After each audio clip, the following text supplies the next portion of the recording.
ini wah tokko rakkoo maletti arragay ummanni ati adda maqaa keessatti akkana ta'ee jettee tuttuqte baga tuttuqte annaa taateetta maaliif jennaan diqqoo rafnaka diqqoo rafni of dagan baganuu dammaskite baganuu kafte ishoo galatoo yani moo sin galateeffadha akka gaariitiin si galateeffadha maaliif jennaan yooki tun beekin qubatti keesse yooki beekaatuma qubatti keesse waan bakka ati dhaqaa jirtu himte bakka eegereetu sila kanarra carra argatte kanarra hiree argatte kanarra ballifatte kanarra bakka dhaqatu naadura bareedaa argatte keesse ijatti kaayyatti iddeetti dhaqaa jirtu sii gala yookiin moo jennaani dhugumatti ani saba kanaaf yaadde jedhee yaadu tu saba kanaaf yaadde bara amantiifis ni yaadda jedhee yaada gama kootiin gaafa akkana jedhu baay'achuu kan keenya himu sana pirezidaantii koo ta'uu wallaale wanni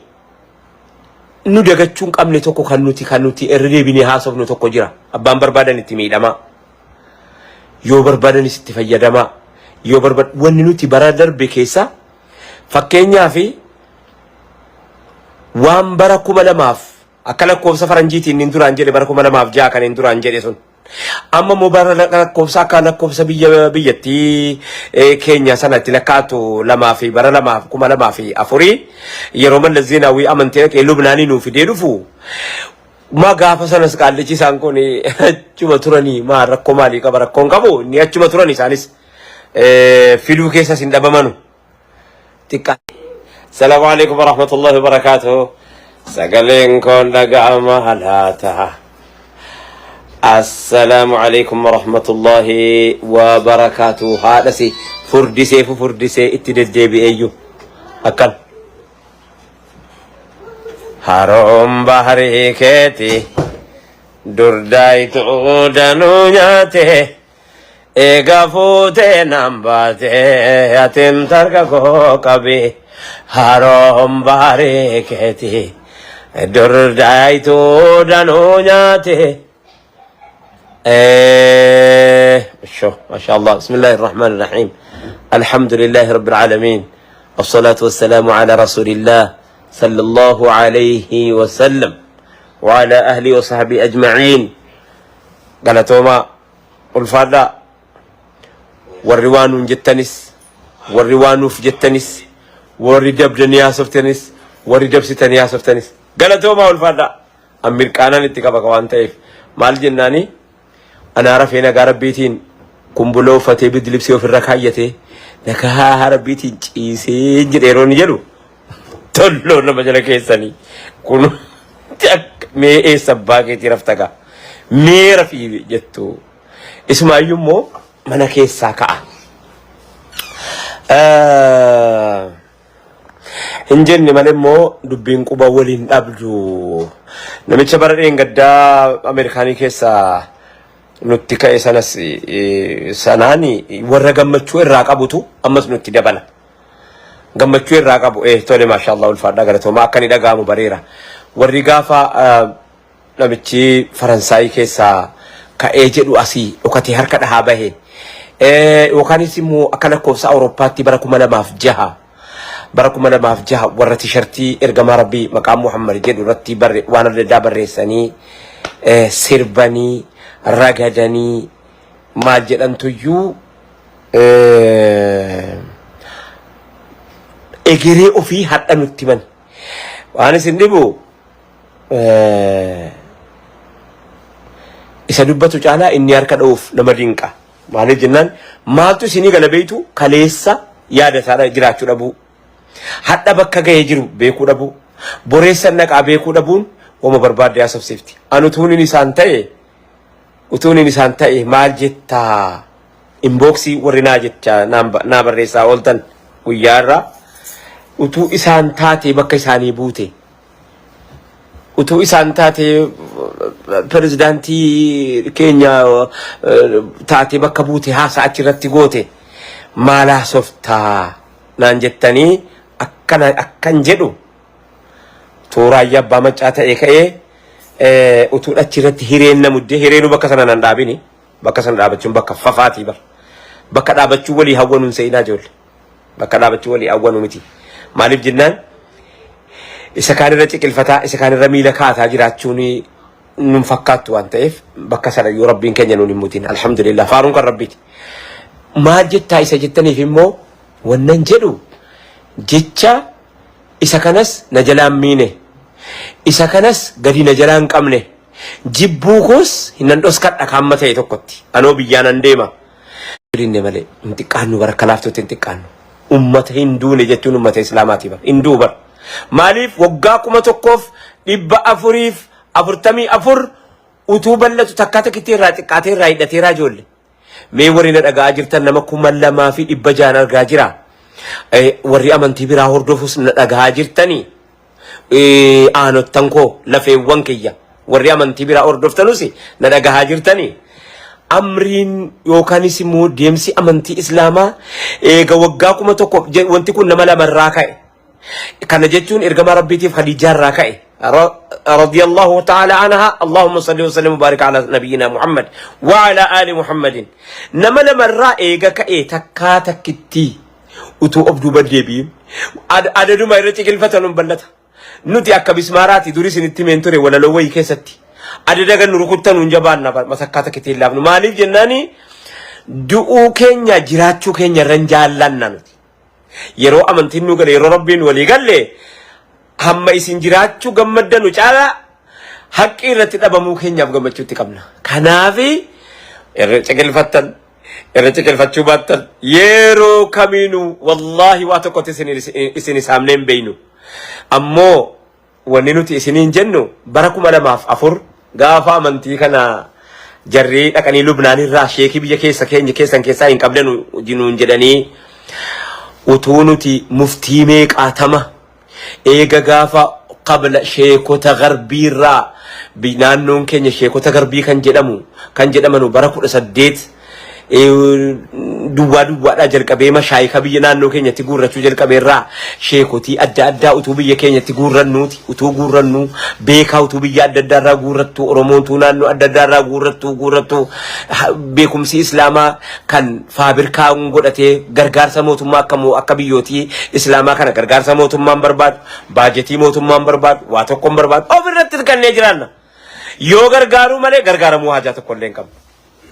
Yoo gargaaruu malee gargaaramuu tokko hajaan qabnu. In gargaarre malee gargaaramuutti tokko illee hajaan qabnu. Kanuma wajjiniin utuu kana jennu Rabbis rahmata isaanii haa godhu. Abbaan Jifaar gaafa ummanni Amaaraa maqaa dheenaa saagaasii kana dhiifa manaaf godhan warri Amaaraatis. Amaara jechuun rakkisaadhaama. Maalin beekan beekuun. Yoo rakkisaa ta'es himojii keessan. Gaafa ummanni Amaaraa bara 1850 jalqabee isa jedhe zabana masaamitti jedhan dhuguman seenaa dubbii keessa jira. Irra ciqilfatanii akka sana miidhanii argobbaa nu jalaa dhabamsiisuu kaanaan ummati argobbaa na dhaggeeffadhu. Argobbaa nu jalaa dhabamsiisuudhaa kaanaan Oromoon argobbaa akka jiruun fudhatte. Akka jiruun argobbaa warra miidhaman argobbaan Harargee guutte na dhagaye. Argobbaan Baalee guutte na dhagaye. Argobbaan Kafaa ummanni yaadi gaataa fudhate na dhagaye. Argobbaan Gommaa Jimmaa Shanangi beekee jirtu na dhagaye. Argobbaan yeroo ammaa kana keessa Limmoo fi Lubbaa Booriif Wallaggaan jirtu na dhagaye. Gaafa keessumaahuu aanniyyii duraa jalqabee jechuudha. Jamaalul aanniyyiin duraa jalqabee gaafa roorroon sitti hammaatu Oromoon afaan bal'ifatteeti. Si fudhattee si liqimsattee argobbaa yeroo jedhamanu warri Harargee keessaa argobbaa jedhamu warri Baalee keessaa argobbaa jedhamu warri Jimmaan keessaa guraabbaa jedhamu warri Kafaa keessaa guraabboo jedhamu ummanni kun beektota hayyoota akka Sheekh Umar Siibbaa harkerraa murame fudhanne boo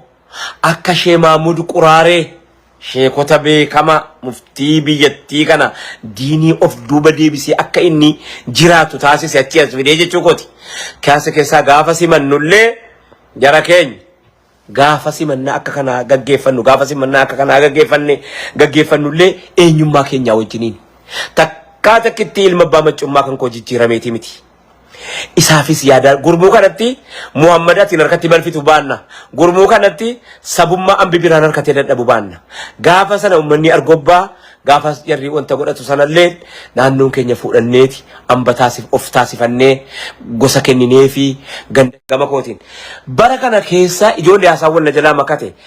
waan arganne keessaa nu jalaa dhabamsiisoo hin qabu gaa fakkeenyaaf majlisa waggaa meeqaa waggaa 22 gaafa Tigiree ijoollee keenyatti murtaa'u majlisa hadha of danda'ee dhaabatu ijaaramee jira kanas beekaa labsii adda addaa kan maqaa amantiitiin nu baasuu danda'u labsii adda addaa kan maqaa islaamaa bakka bu'ee haasa'uu danda'u kanillee nuti amantiillee gargaarree bakka tokkoon ga'annaa sabummaa kanallee nurkatti waa tokko hin godhanu jennee abdannu bara kana keessa arganne bara kana keessa waan argannes nuti ummata adliidhaa deemu adliidhaa dhugaadhaaf deemna miti eddeen dhugaa dhagaa liqimsi akka islaamaatti naasaa jira sii kan ammoo akka islaam dhiifamanaa godha akka islaamaatti yeroo naasa'u akka ummataatti dhugumatti majlisa filanne tokko lammaffaa waggootii meeqaatama bara Mimiliki bara Maharoo bara Tafarii Mokonnon bara Jinnii waan argitee kana taraa wal daddabarsaa dhuftee hunda isaa keessatti ijoollee mirga dhabnee akka dhabnee bakka dhabneetiyyi maaliin jiraataa turree yoo jettanii waraqaa jireenya ayyamaan jiraataa turre ayyama maaliitiin hayyama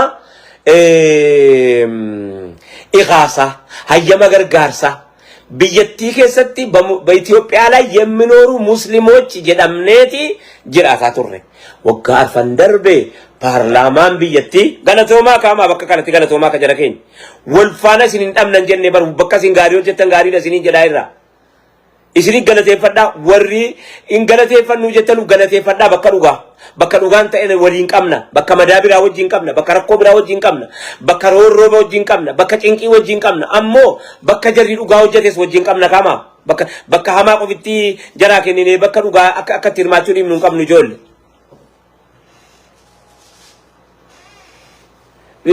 waan jarri nuu kennani kana nuu kennitaniitu jennee itti himuuni dhugaadha ijoolle dhugaadha haqa paarlaamaa murteessee miti inni sadaffaan immoo inni tokko waldaa gargaarsaarraa paarlaamaa biyyattii Itoophiyaa lakkii የኢትዮጵያ ሙስሊሞች nuu jedhee galatoomaa kana galatoomaa yoo galattachuun hin barbaanne immoo nam dhugaa jirtus liqimsuu hin dandeenyu jechuudha isii kana nuu galatoomfadhaa lama birri waggaa eega gaafa baankiin nigdi baankiin Itoophiyaa keessaa moo giddi baankiin moo ani beekwan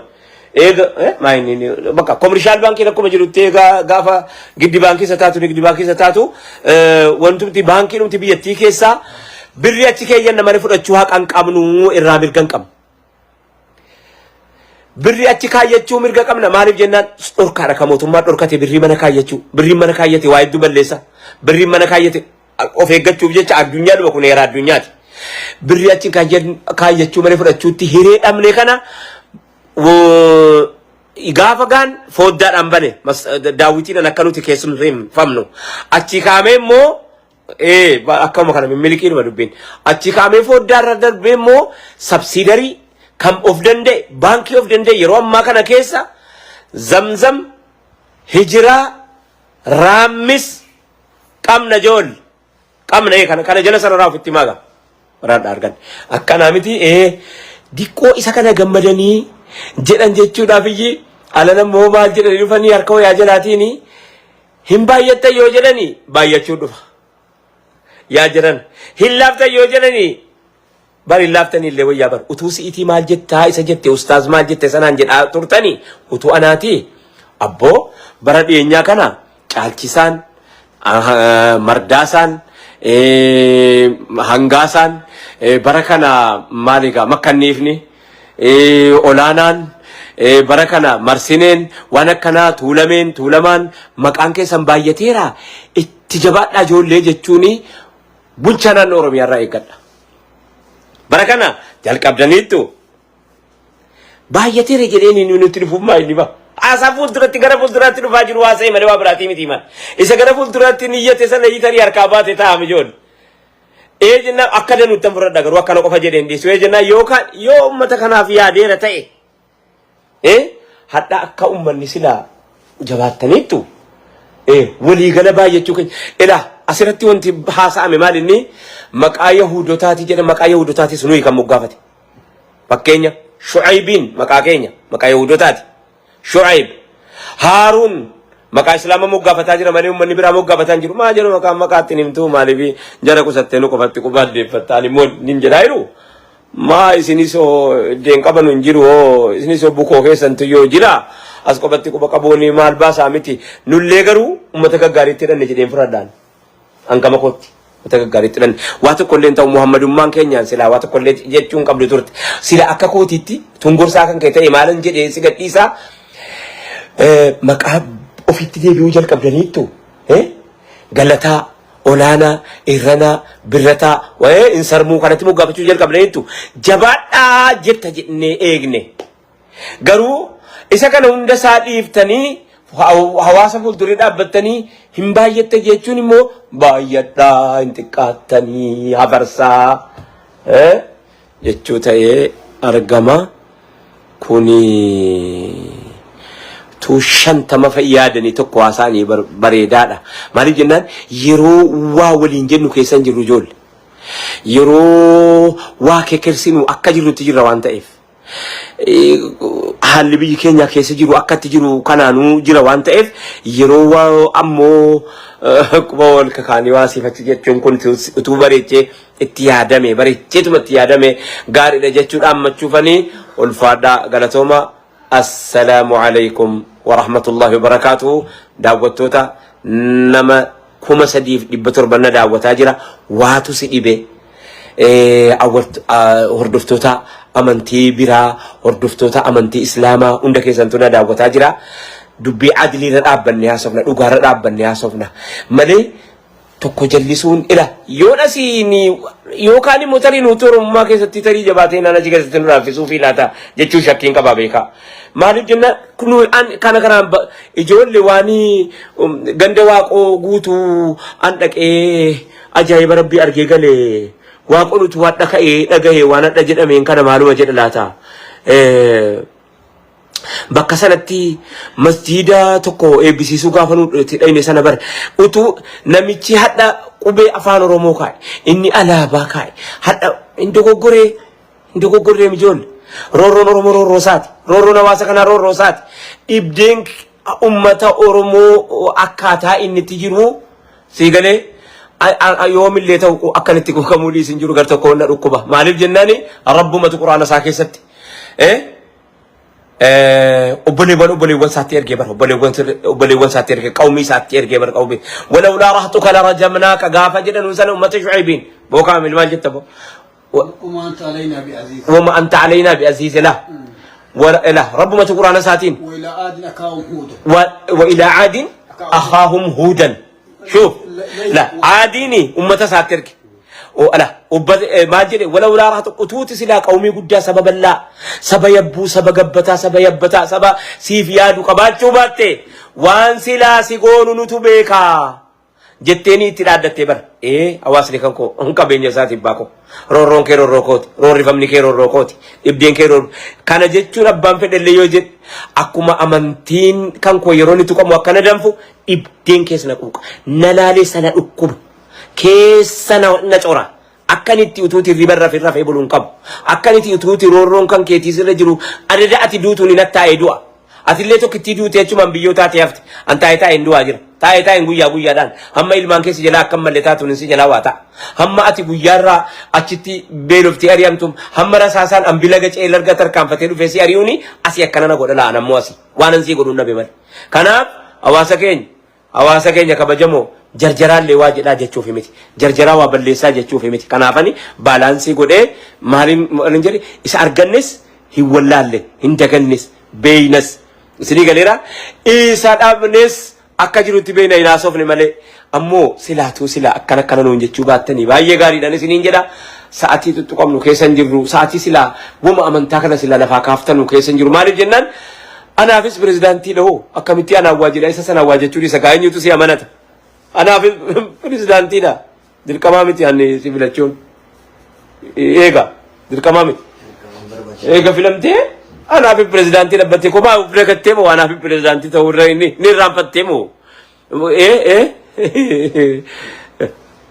اتيادا السلام عليكم ورحمة الله وبركاته والفادا كبجمتو تكو لفانا فيكي والفادا قالتوما رب سنبرها جراتو أمو أجندا يوغتشو يادني سنبينو أجندا قولي مو waan nuti jirtu waan sila waliif qabnu ilaalcha waliif qabnu moo kan daganne ilaalcha nuti ambii namni dhufee jidduu keenya dhufee waan adda addaa kaa'uuni walimmoo sinii galte walii roorroo waliimoo nu laalessuu qaba dhibdee waliimoo dhibamuu qabnaa jechuu walitti dhaammannaa. Assalaamu alaykum yaa ahbaabal kiram abbaa isaa maalinyaadhaan abdawla barakaa bismi rabbil anaam. akkasuma ulfaadhaa galatooma jazakallahu khairan qur'aana rabbiiti asaana saa caalu karaa nabiyyiiti karaan karaa caalu nama qalbiitiin gaffa geesse laalu namni kana baree gardeemu wallaalu waan khalqameef beekaa yoo qur'aana laalu khaliifaa ardiitii isa duniyaa dhaalu kan jedhe ilaahiidha kan khallaqe maalu kan rabbii acaalu har'a boriif tolaa nasriidhaan nu milkeesse karaan keetu jaala yeroo mana keessaa namatti ka'e nammaatti dubbiin isa alaa nu gomoo wayya bar yeroo mana keessaa na fakkaatee afaan kun haasa'aa anaa wajjiniin mana keessaa wanti namatti ka'u waan alaa dhufuun eeggatanii bar waan mana keessaa akki godhanu xiqqoo nama dhiba. Salaamu alaikum warahmatullahi wabarakaatuhu. Dhaammanne kan facaafanne hamargu wajji nagaa wallu haa argu. Hin badee jedhu ani sabtan badaa.